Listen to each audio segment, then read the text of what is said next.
अस्सलाम वालेकुम। नेक्स्ट आपका जो मैं सेक्शन कंटिन्यू करती हूँ। This is about the multiplication of to matrices. ठीक है। जब आप मैट्रिसेस की मल्टीप्लिकेशन करते हैं तो एक बात ध्यान में रखें।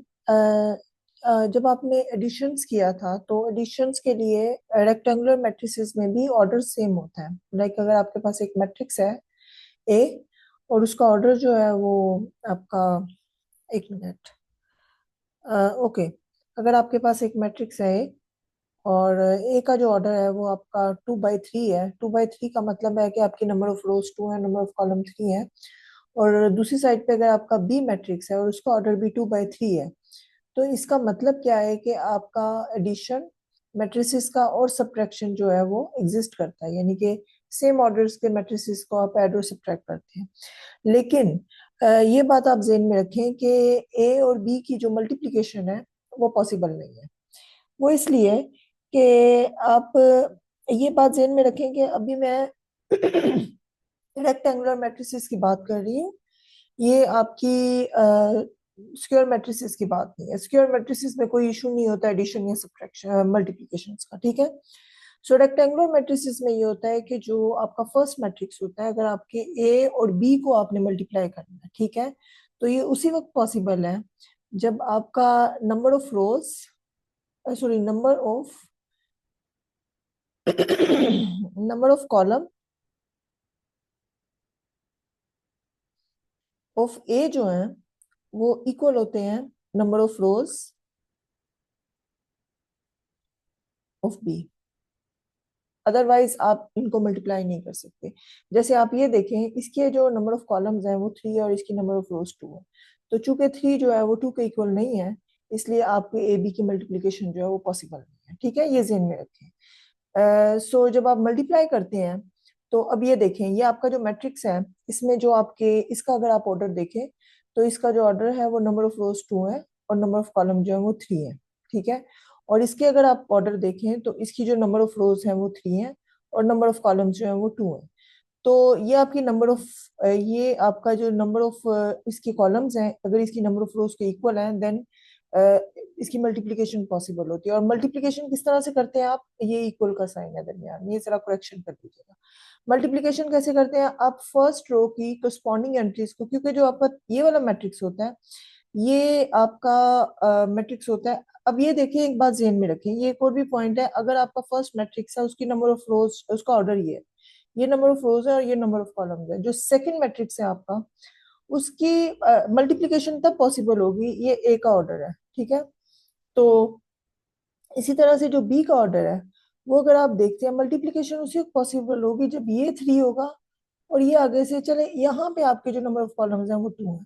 तो जो आपका सी मैट्रिक्स होता है जो कि आपका ए और बी के इक्वल होता है, ए और बी की मल्टीप्लिकेशन से, ठीक है, ये इसका जो ऑर्डर होता है आपका, वो आपका होता है जो ऑर्डर ऑफ सी होता है, ऑर्डर ऑफ सी, वो आपका क्या होता है, वो number of rows of A and number of columns of B होता है। क्योंकि ये जो चीज होती है ना दरमियान में, ये आपकी वैनिश्ड हो जाती है।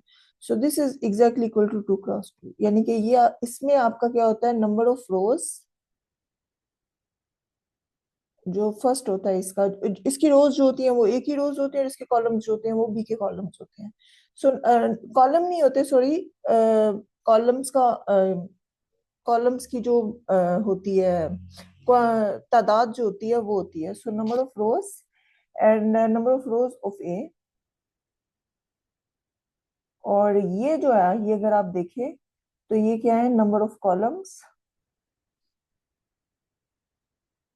कॉलम्स ऑफ बी, ये आपके रिजल्टिंग मैट्रिक्स का ऑर्डर होता है।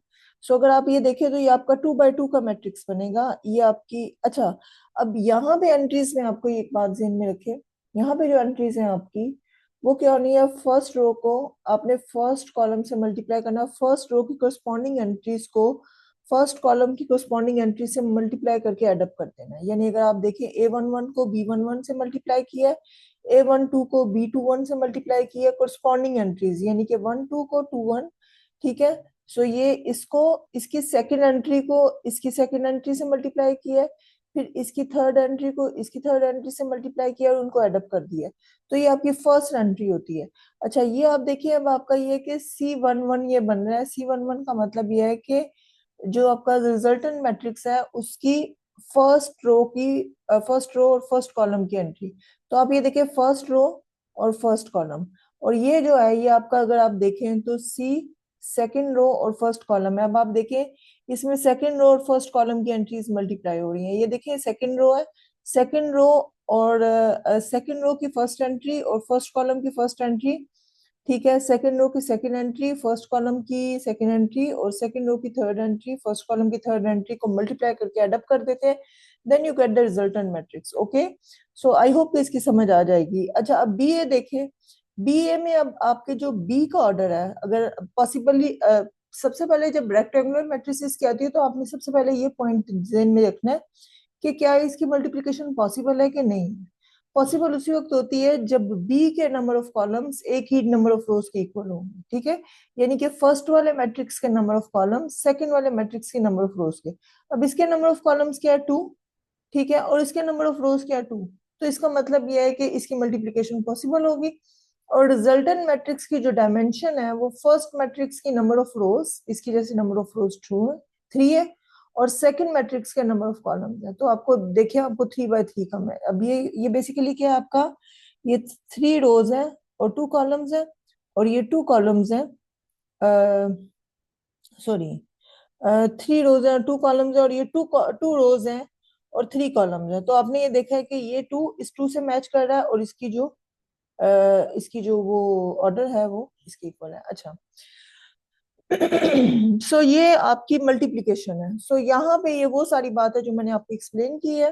Both product A B and B are defined, but अच्छा नॉर्मली क्या होता है कि अगर आपका ऐसा पॉसिबल है कि आपका क्योंकि एडिशन में अगर आप देखें तो मैट्रिक्स की एडिशन जो होती है, अगर आप ए प्लस बी के ऑर्डर को ऑर्डर मीन कि आप इसकी प्लेसेस को चेंज कर लेते हैं, ए को बी की जगह और बी को फर्स्ट प्लेस पे रखे, तो ये कॉम्यूटेटिव लॉ होल्ड करता है, यानी कि आप ए प्लस बी ले या बी प्लस ए ले सेम होता है। लेकिन मैट्रिसेस की मल्टीप्लिकेशन में ऐसा पॉसिबल नहीं है कि आपका ए बी जो है वो पॉसिबल हो सकता है कि वो बी ए के इक्वल ना आए, इवन स्क्वायर मैट्रिसेस की भी, ये भी मैं आपको बता दूं। अब ये देखें, ये ऊपर वाली जो एग्जांपल में अगर आप देखें तो ए बी जो है वो एक 2 by 2 का मैट्रिक्स है, और बी ए जो है वो एक 3 by 3 का मैट्रिक्स है। तो अब 2 by 2 का मैट्रिक्स 3 by 3 के मैट्रिक्स के इक्वल नहीं होता।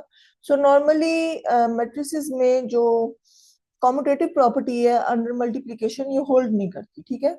सो ये एक पहली प्रॉपर्टी है। और सेकंड, मैट्रिसेस मल्टीप्लिकेशंस में इन जनरल ऐसा नहीं होता, A B is not equal to B है, वो एक स्पेशल मैट्रिसेस होते हैं जिनमें कॉम्यूटेटिव प्रॉपर्टी होल्ड करती है, बट मैट्रिसेस की कलेक्शन जो होती है वो कॉम्यूटेटिविटी under multiplication of matrices hold नहीं करती है।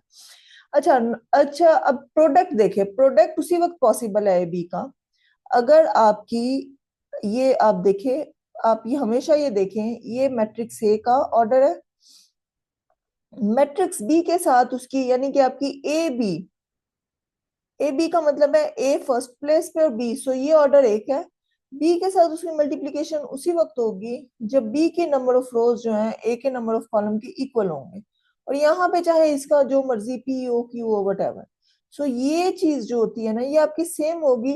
तो जो रिजल्टेंट मैट्रिक्स आपका बनता है उसका जो ऑर्डर बनता है वो एम, यानी कि इसकी number of rose cross P, उसका जो ऑर्डर बनता है वो ये बनता है इसके number of column, first matrix की नंबर ऑफ रोज और सेकंड मैट्रिक्स की नंबर ऑफ कॉलम। ये देखिए, ये आपको इसकी समझ आ जाएगी। अच्छा नेक्स्ट आपका जो डेफिनेशन है ये डिटर्मिनेंट की है। अच्छा यहाँ तक हम जो डिटर्मिनेंट्स और वो कर लेंगे वो 2 by 2 मैट्रिसेस का करेंगे। सो 2 by 2 मैट्रिसेस की शेप अगर देखें ए बी सी डी ये इसकी एंट्रीज है, और जो डिटर्मिनेंट होता है वो एक नंबर होता है, किसी भी मैट्रिक्स के साथ आप एक नंबर को साइन करते हैं, यानी कि डिटर्मिनेंट एक ऐसा फंक्शन होता है जो कि एक मैट्रिक्स को साइन करता है एक नंबर्स के साथ, और ये नंबर क्या होता है, ये नंबर 2 by 2 के मैट्रिसेस की बात कर रही हूँ। अब ये देखें, ये आपकी जो भी है डेफिनेशन ये 2 by 2 के मैट्रिसेस की है, ठीक है। सो डिटर्मिनेंट में आप क्या करते हैं कि आप इसको, अगर आपके पास matrix A B C D है तो ये आपकी डिटर्मिनेंट की वैल्यू होती है, ये आपकी ए है, ये बी है और ये सी है और ये डी, ठीक है। और इसमें आप क्या करते हैं कि ए डी ऑपोजिट साइड्स को मल्टीप्लाई करके ए डी माइनस ये बी सी, तो डेफिनेटली एंट्रीज नंबर है, एंट्रीज की मल्टीप्लिकेशन नंबर होंगी, एंट्रीज का एडिशन और सब्ट्रैक्शन भी नंबर होता है, तो डिटर्मिनेंट एक नंबर होता है। एक मैट्रिक्स को आप एक नंबर के साथ असाइन कर रहे हैं, ठीक है, so that is the determinant. Determinant की एक्चुअली इनवर्स की एग्जिस्टेंस में बहुत वैल्यू होती है। और एक बात ध्यान में रखें, डिटर्मिनेंट स्क्वायर मैट्रिसेस के एग्जिस्ट करते हैं। स्क्वायर मैट्रिसेस का मतलब ये number of rose number of columns के इक्वल, क्योंकि आप ये देखें आगे भी आप देखेंगे अगर ऑर्डर 2 से ज्यादा होगा 2/2 से, तो भी डिटर्मिनेंट एग्जिस्ट करते हैं, लेकिन सिर्फ स्क्वायर मैट्रिसेस के। अदरवाइज अगर आपके पास फर्ज करें कोई रेक्टेंगुलर मैट्रिसेस दे दिया मैंने जिसकी नंबर ऑफ रोज 2 है और नंबर ऑफ कॉलम्स 3 है, और मैं कहूँ कि इसका डिटर्मिनेंट फाइंड करें, तो ऐसे मैट्रिक्स का डिटर्मिनेंट आप फाइंड आउट नहीं कर सकते। Okay, next, so this is your determinant. ये आप देखिए मैंने, ये आपकी डिटर्मिनेंट 2/2 के मैट्रिसेस का, ये ज़हन में रखें। नेक्स्ट एक्सरसाइज में आप 3/3 का करेंगे, लेकिन इसमें 2/। सिंगुलर मैट्रिसेस क्या होते हैं? सिंगुलर मैट्रिसेस ऐसे मैट्रिसेस होते हैं जिसके डिटर्मिनेंट जो होते हैं वो 0 के इक्वल होते हैं, और नॉन सिंगुलर वो होते हैं जिनके डिटर्मिनेंट्स जो हैं वो नॉन जीरो, ठीक है। सो अगर तो square matrix is singular if its determinant, ये डिटर्मिनेंट की सिंबल है, ये डिटर्मिनेंट हम ए, इसको डिटर्मिनेंट कहते हैं, डिटर्मिनेंट ऑफ ए, ठीक है। इसकी नॉर्मली रिप्रेजेंटेशन जो होती है वो कुछ लोग डी ई टी और ब्रैकेट में ए भी लिख देते हैं, ठीक है। So it's up to you, आप ये लिखें या ये लिखें, ये डिटर्मिनेंट को रिप्रेजेंट करते हैं। सो सिंगुलर वो होते हैं अगर डिटर्मिनेंट जीरो हो, और नॉन सिंगुलर वो होते हैं अगर डिटर्मिनेंट आपका नॉन जीरो। जैसे आपका बी मैट्रिक्स है, अगर आप इसका डिटर्मिनेंट देखती हैं तो इसका डिटर्मिनेंट होगा 8 - 8, ठीक है, यानी 8 × 4 × 2 इज 8, और ये जीरो होगा। लेकिन अगर इस मैट्रिक्स का अगर आप डिटर्मिनेंट देखें तो ए का जो डिटर्मिनेंट है वो बेसिकली क्या है, वो है 2 × 3 माइनस -1 × 4, ठीक है। और ये आपको मिल जाएगा 6, माइनस माइनस प्लस में आ जाएगा, 4 × 1 = 4, सो +4, ठीक है। तो इसका डिटर्मिनेंट जो है वो 10 है, और ये नॉन जीरो है, तो इसलिए ए जो है वो नॉन सिंगुलर है। अच्छा, एडजॉइंट ऑफ मैट्रिक्स ये होता है, अगर आपके पास एक मैट्रिक्स ए है तो उसके कोरस्पॉन्डिंग एक मैट्रिक्स होता है जिसको एडजॉइंट ऑफ मैट्रिक्स कहते हैं। यहाँ पे मैं दोबारा रिपीट कर रही हूँ कि ये सारी बातें 2/2 मैट्रिसेस की होती हैं। 2/2 का वे ये है, how to find the adjoint, how to find the determinant of 2/2 matrices. इसका मतलब ये बिल्कुल नहीं है कि जो हायर ऑर्डर्स के मैट्रिसेस होते हैं उनके डिटर्मिनेंट्स या एडजॉइंट नहीं फाइंड किए जा सकते, उनके फाइंड किए जा सकते हैं, लेकिन उनका मेथड थोड़ा सा कॉम्प्लिकेटेड होता है। 2/2 का बहुत सिंपल होता है, इसलिए जस्ट ये 2/2 के बारे में।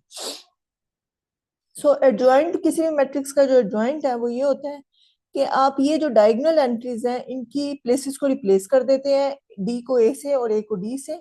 और ये जो दूसरा डायगोनल है आपका, ये जो अपोजिट डायगोनल है, मेन डायगोनल तो आपका ये वाला होता है ना, ये जो दूसरा डायगोनल है इसकी एंट्रीज के साइंस को चेंज कर देते हैं। यानी कि साइंस का मतलब ये है कि अगर कोई पॉजिटिव में है तो उसे नेगेटिव में चेंज कर दें, और अगर नेगेटिव में है तो उसे पॉजिटिव में चेंज कर दें। सो ये आपका एडजॉइंट ऑफ मैट्रिक्स है। किसी भी मैट्रिक्स का एडजॉइंट जो होता है वो, अगर आपका मैट्रिक्स ये है तो ये एडजॉइंट ऑफ ए है।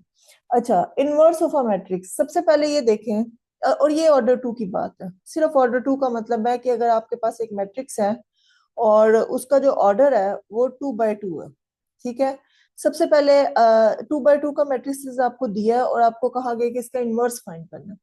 इनवर्स बेसिकली एक ऐसे मैट्रिक्स को कहते हैं कि जब उसको ए के साथ मल्टीप्लाई करें, यानी कि आप ए को बी ए इनवर्स से मल्टीप्लाई करें, ए के इनवर्स को नॉर्मली ए इनवर्स से डिनोट करते हैं, ठीक है। और ये भी एक मैट्रिक्स होता है, ठीक है। इनवर्स मैट्रिक्स बी जो होता है, ये जो आपका इनवर्स बना हुआ है, वो बेसिकली ये होता है कि अगर आप ए को बी के साथ मल्टीप्लाई करें या आप बी को ए के साथ मल्टीप्लाई करें, तो आपको आउटपुट में जो मैट्रिक्स मिलता है वो 2/2 की आइडेंटिटी मिलती है। ये बात ध्यान में रखें, 2/2 मैट्रिसेस की फिलहाल मैं बात कर रही हूँ। इनवर्स की नॉर्मली यही डेफिनेशन होती है, लेकिन ये जो है ये 2/2 मैट्रिसेस के लिए फिलहाल मैं डिफाइन कर रही हूँ। सो ए बी को, और बी जो है ये आपका किसके इक्वल है, ये आपका इनवर्स के इक्वल है। सो एक matrix B is called inverse of A if AB is equal to BA and that is equal to the identity matrix of order two. मैंने आपको लास्ट लेक्चर में बताया था कि आइडेंटिटी मैट्रिक्स वो होते हैं जिसके डायगोनल्स की एंट्रीज वन वन हो, मेन डायगोनल की, और बाकी सारी एंट्रीज जो है वो जीरो। सो 2 by 2 का जो आइडेंटिटी मैट्रिक्स है वो ये होता है। सो इनवर्स मैट्रिसेस, ये वाले मैट्रिसेस होते हैं।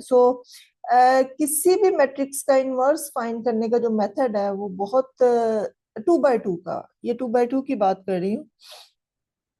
2 by 2 मैट्रिसेस का जब आप इनवर्स फाइंड करते हैं तो आप क्या करते हैं कि उसका अ, एक मिनट, सबसे पहले आपने 2 by 2 का जब भी मैट्रिसेस देखना है उसके इनवर्सेस में, एक मिनट,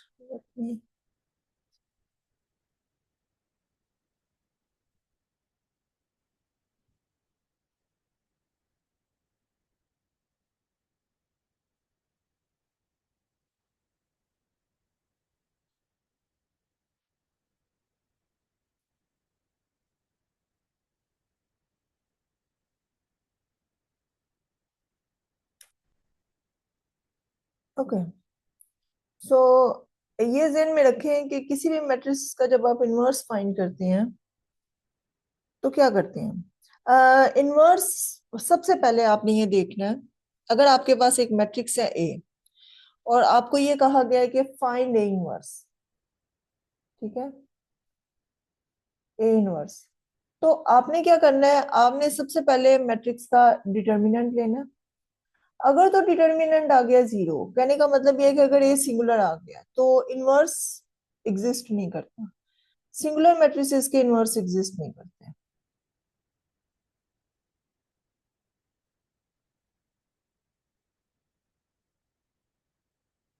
ठीक है। और अगर आपका मैट्रिक्स मैट्रिक्स ए जो है उसका डिटर्मिनेंट नॉन जीरो आ गया, तब आप इनवर्स फाइंड करने की तरफ जाइएगा। लेकिन अगर सिंगुलर मैट्रिसेस है तो वहीं पे स्टॉप कर दे और कह दें कि इनवर्स एग्जिस्ट नहीं करते। ये ना हो कि आप जॉइंट लें और वो ये लें, बट आपका इनवर्स जो है वो इस केस में एग्जिस्ट नहीं करेगा। अच्छा, अब ये आपकी एक्सरसाइज है। एक्सरसाइज में अगर आप देखें तो मैंने यही एक्सरसाइज लास्ट टाइम स्टार्ट की थी, इसमें एडिशन और सब्ट्रैक्शंस के तो आप कर लेंगे, लेकिन ये जो क्वेश्चन है मल्टीप्लिकेशंस के, अब ये आपसे क्वेश्चन जो आपका ये वाला है, ठीक है, ये अगर आप क्वेश्चन देखें, ये वाला क्वेश्चन, उसमें आपसे कहा है कि ए, अच्छा ए यहाँ पे एक मैट्रिक्स है जिसकी एंट्रीज नंबर सिस्टम से आई है जो कि कॉम्प्लेक्स एंट्रीज की है, ये रियल वैल्यू मैट्रिक्स में है। और आपसे ए फोर फाइंड करने के लिए क्या और कहा है कि ए फोर का मतलब है कि ए को आप 4 टाइम मल्टीप्लाई कर रहे हैं, ए इंटू ए इंटू ए, या इसको आप ए स्क्वेयर लेके फिर आप ए स्क्वेयर के साथ मल्टीप्लाई करते हैं। तो ए फोर जो है, पहले तो आप ए स्क्वेयर लेना, ए स्क्वेयर किसके इक्वल है, ए स्क्वेयर आपका है ए इंटू ए, ठीक है। अब ए की वैल्यूज क्या है यहाँ पे, ए की वैल्यू है आपकी आयोटा, जीरो, और ये आपके पास है अगेन जीरो, और अगेन माइनस आयोटा। आई होप कि आपको आयोटा का पता होगा कि आयोटा एक कॉम्प्लेक्स नंबर है जिसका स्क्वायर -1 के इक्वल है, यानी कि iota square is equal to -1, ठीक है। और ए को फिर ए के साथ मल्टीप्लाई कर दें तो आपके पास आएगा आयोटा, जीरो, जीरो, आयोटा। इनकी मल्टीप्लिकेशन एग्जिस्ट करती है क्योंकि इसके जो नंबर ऑफ कॉलम्स हैं वो इसकी नंबर ऑफ रोज के इक्वल है, और वैसे भी स्क्वायर मैट्रिसेस की मल्टीप्लिकेशंस का कोई इशू नहीं होता। नंबर ऑफ रोज और नंबर ऑफ कॉलम्स आपको उस वक्त देखने पड़ते हैं जब आपके पास रेक्टेंगुलर मैट्रिसेस हो। इसमें आप डायरेक्ट मल्टीप्लिकेशन कर दें, आप देखें कि तो ये आपके पास है आयोटा इंटू आयोटा स्क्वायर, यानी आयोटा स्क्वायर है आपके पास, पहली एंट्री ये है, ठीक है, प्लस जीरो इंटू जीरो, ठीक है। अब ये होगा जीरो इंटू आयोटा, जीरो हो जाएगा क्योंकि जीरो किसी भी नंबर के साथ मल्टीप्लाई होकर उसे वनिश कर देता है। कॉम्प्लेक्स नंबर्स के जो है वो, कॉम्प्लेक्स नंबर में भी जीरो का यही रोल है। और उसके बाद जीरो इंटू जीरो जो है वो फिर आपको जीरो मिल जाएगा, तो ये जीरो हो गया, ठीक है। अब यहाँ पे iota into zero again zero, plus zero into minus iota again zero, ठीक है। Zero into zero is zero, ठीक है।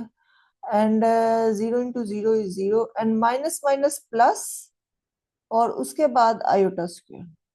ठीक है, और इस मैट्रिक्स को अगर आप गौर से देखें, सॉरी ये आयोटा स्क्वायर है, इस मैट्रिक्स को अगर आप गौर से देखें तो आयोटा स्क्वायर आपको मिलेगा -1, उसके बाद यहाँ पे 0 आएगा, फिर 0 आएगा और फिर -1 आएगा। ठीक है, और अब आपने, ये आपका स्क्वायर है, सो अब आपने करना है A4। A4 को आप जब मल्टीप्लाई करेंगे तो वो आपके पास आएगा A² इंटू A²। ठीक है, तो अगर आप इसको मल्टीप्लाई करें by using the same way तो आपको आइडेंटिटी ही मिलेगी, यानी आप देखें -1। मैं इसको जरा डिटेल से, लाइक ये क्लियर है आपका, लेकिन फिर भी मैं लिख देती हूँ। -1, 0, 0, -1। ठीक है, अब इसको अगर आप मल्टीप्लाई करें तो मैं डायरेक्ट अब लिख दूंगी, मैं एडिशंस नहीं डालूंगी। माइनस माइनस प्लस 1, 0 इंटू +0, तो ये आपको 1 मिलेगा। ठीक है, -1, 0, 0, -1, 0, 0, तो ये आपको 0 मिलेगा। -1, 0, 0, फिर 0 इंटू -1, 0, 0, 0 को ऐड करेंगे तो फिर 0 मिलेगा। और ये 0 इंटू 0, 0, माइनस माइनस प्लस, तो ये आपको 1 मिलेगा। सो ये जो है ये आपकी क्या है, ये आपकी I2 है। ठीक है, और इसी तरह से आप देखें तो ये क्वेश्चन नंबर 5 मैंने आपको बता दिया था, क्वेश्चन नंबर ये भी हो गया था, क्वेश्चन नंबर 6 भी करवा दिया था। ये देखें, ये आप से कहा गया है कि अगर आपके पास ए जो है वो इसके इक्वल है। अच्छा, यहाँ पे ये किसके इक्वल है? A² 0, 0 के equal. Find the value of A and B. So A की वैल्यूज ये है, A² ले, सेम है, जब A² बनेगा तो आपको कोई इक्वेशन मिलेगी, A² को इक्वल कर दे 0, 0 को, बिल्कुल वैसे ही आप करस्पॉन्डिंग एंट्रीज को इक्वेट करके आप वैल्यूज फाइंड कर सकते हैं। इट्स सिंपल, इसमें भी कोई जरूरत नहीं है मुझे बताने की। यहाँ भी है कि अगर वैल्यू ए जो है वो इसके इक्वल है, ये A² जो है वो 0 के इक्वल है। A² ले, A² को 1, 0, 0, 1 के इक्वल करें, करस्पॉन्डिंग एंट्रीज को इक्वल करने, आपके पास इक्वेशन बनेगी। इक्वेशन लाइक इट्स सिंपल, जैसे आपने ये क्वेश्चन किए थे ना, ये देखिए करस्पॉन्डिंग एंट्रीज को इक्वल किया तो एक्स की वैल्यूज आ गई, और यहाँ पे इसको इसके 2 के इक्वल किया तो आपके पास वाई की वैल्यू आ गई। सेम जब आप स्क्वायर करेंगे तो उसमें डेफिनेटली ए और बी का कोई एक्सप्रेशन बनेगा, वो एक्सप्रेशंस को आपने इक्वल कर देना है, तो आपको जो आप इक्वेशन को सॉल्व करें तो आपको मिल जाएगी। क्वेश्चन नहीं होगा तो आप पूछ लीजिएगा, but it's simple. Find A3 phase equal to this. ये आपका क्वेश्चन ऐसा डिफिकल्ट नहीं है, but question number 11, question 12 and question number 13 ये मैं आपको नेक्स्ट लेक्चर में बताऊंगी। इनमें से एक दो क्वेश्चंस बता दूंगी, बट अभी इस लेक्चर के लिए इतना ही काफी है। Thank you.